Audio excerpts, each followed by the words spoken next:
I've been playing the piano for 63 years now. Started when I was 8.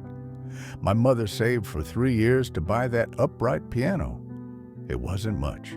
Scratched mahogany slightly out of tune, but to me, it was everything. Music was my voice when words failed me, and they failed me often.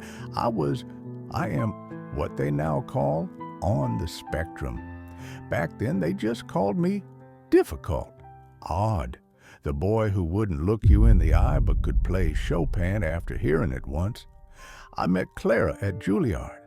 I was practicing late one night, couldn't get this Rachmaninoff piece right. She walked in, violin case in hand, and just listened. Didn't say a word for 20 minutes. Then she simply said, "You're rushing the allegro. Let it breathe." We were married for 47 years, toured together for 30 of them, the Jenkins Duo, they called us. Nothing fancy, but we played every small concert hall from Portland to Charleston. Clara handled everything I couldn't, the conversations, the bookings, the living in the world. Our daughter Melody came along when we were both 40.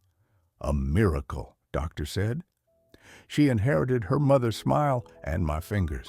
By 5, she could play Bach. By 15, she outplayed us both. The night of the accident, we were driving home from Melody's recital at Carnegie Hall. Her big break, standing ovation. I was so proud I couldn't speak.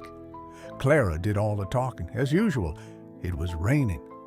The truck driver had been on the road too long. I woke up 3 weeks later. They were both gone, just like that. I haven't played a note since, not one. 43 years of silence. You know what's worse than losing the people you love? It's knowing you never told them. Not really. I wrote music for Clara, composed pieces for Melody, but I never found the words. And now the music is gone too. Last month, while clearing out our old house, finally selling it after all these years, I found a shoebox in Clara's closet. Inside were recordings, dozens of them, every piece I'd ever written, performed by her and Melody, and a letter. For when the music stops, it said, so you can find your way back. My granddaughter, Melody's girl, found me through one of those DNA websites. She's 17 now, never knew me, been in foster care. She showed up at my door last week with her mother's violin and said, "Grandpa, will you teach me? I'm here because I promised Clara in that hospital room, though she couldn't hear me, that I would find my voice someday for her, for Melody. And if you're watching, Ellie, my granddaughter, this is for you. I'm going to play again tonight, for the first time in over 4 decades. It's a piece I wrote the day Melody was born. It's called The Voices We Carry. Because even when they're gone, even when words fail, the music remains.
Wow!